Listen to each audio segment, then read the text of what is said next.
Hey everyone, Kali Gold here again, continuing on with our coverage of Diablo 4. Did get a good article that came in yesterday or last night that I wanted to read to you and give some brief commentary on. Remember, we've got the second part of the beta coming up this weekend. It's an open beta, so there'll be 3 trillion people trying to get into the servers starting on Friday. Let's see how that goes. Listen to this article, we'll read about it and react to it. Diablo 4 classes won't always feel balanced, Blizzard says. No, really? I mean, I guess any video game company could say that, and it's probably going to be true. Although Diablo 4's early access beta wrapped up on March 20th, another one will run from the 24th to the 26th. This window gives you access to all 5 classes, 2 of which, the Druid and Necromancer, were initially unavailable. While none have anything in common, other than their propensity to kill evil stuff, one thing you might have noticed if you jumped into Sanctuary last weekend was how unbalanced they were. According to Blizzard, that's the point, okay? We're going to remember that. According to Blizzard, they're supposed to be unbalanced. Let's read further on that. Diablo 4 is the 4th entry into Blizzard's long-running isometric action RPG. Following the events of Diablo 3, this new game puts you in control of an angel demon baby hell-bent on putting a lid on the fiery bottle of hell. Doesn't totally reinvent the wheel. Instead, it's the perfect podcast game, something you can slash through with your brain off at the end of a long day. I enjoyed the handful of hours I put into the early access beta, and I'm stoked for the progress. And okay, so everything we've done on this last weekend does not get wiped. Carries forward into the next weekend, okay? But maybe the reason why I was having so much fun with Diablo 4 is because of my class choice, and Blizzard seems to reaffirm this. All that muscle and yet no power. Here we go. In an interview with the British culture and entertainment site, NME, Diablo General Manager Rod Ferguson said not all of the game's classes should be equal in power at the same time. Some are better than others, just not forever. And this is something we already talked about during our streams and during our review. Just because a class feels strong early, it doesn't mean that it's always going to be that way. There is a lot of balance there. But the trick around balance is that it's a balance over time, not a balance of the moment. Not all classes at level 5 should have the same power.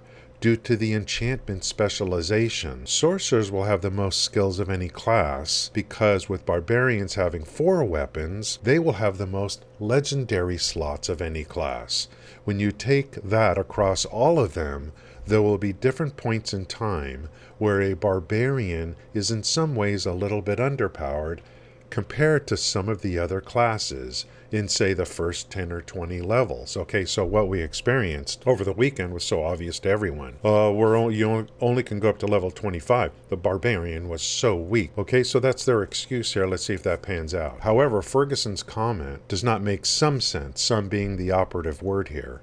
There's no reason why a sorcerer should feel as strong as, say, a druid in the early levels of the game. The same goes for a necromancer versus something like a rogue, which is incredibly powerful off the rip. Still though, the barbarian is a chump at the beginning of Diablo 4 is a bummer, especially considering the class starts with the most strength. The muscles will get a buff though. Okay, wait a minute. What do you mean they will get a buff?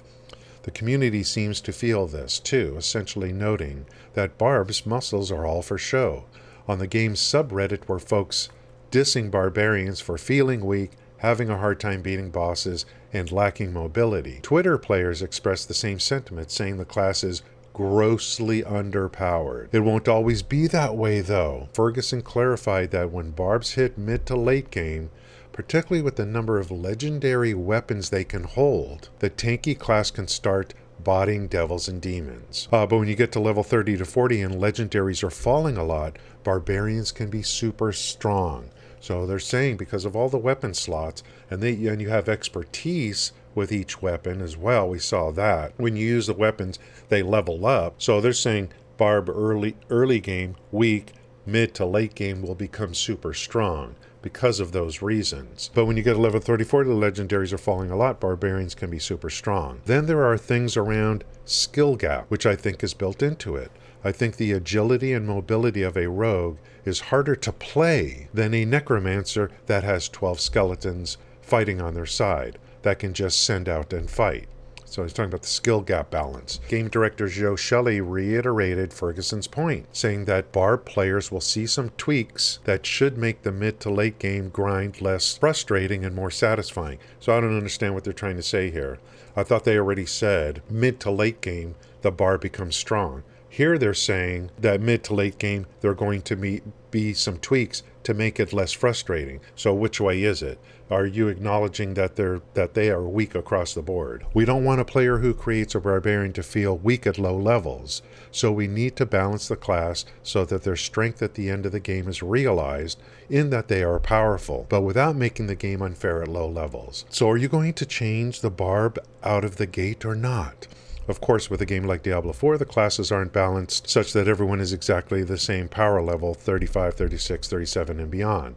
Their overall power needs to be balanced against each other, and they need to be balanced especially in the end game, in the mid game broadly, and the early game. Okay, it sounds to me like we're getting conflicting news here. It sounds to me like they're going to be buffing the Barbarian. That's what it sounds like to me, and I'm talking about the early game.